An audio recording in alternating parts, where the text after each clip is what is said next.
দারুণ একটি আমল আজকে আমি আপনাদের সাথে শেয়ার করব, যার দ্বারা আপনি দিনে 1000 নেকি অর্জন করতে পারবেন। এই সম্পর্কে জানতে হলে পুরো হাদিসটি শুনুন।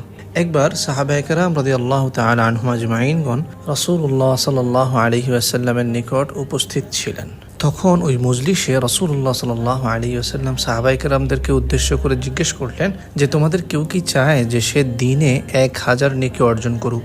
তখন ওই মজলিসে বসা একজন সাহাবা রাদিয়াল্লাহু তাআলা আনহু জিজ্ঞেস করলেন, ইয়া রাসূলুল্লাহ, সেটা কিভাবে সম্ভব? তখন রাসূলুল্লাহ সাল্লাল্লাহু আলাইহি ওয়াসাল্লাম বলেন, যে ব্যক্তি দিনে সুবহানাল্লাহ 100 বার পড়বে ওই ব্যক্তি 1000 নেকি অর্জন করবে, অথবা ওই ব্যক্তির 1000 গুনাহ মাফ করে দেওয়া হবে।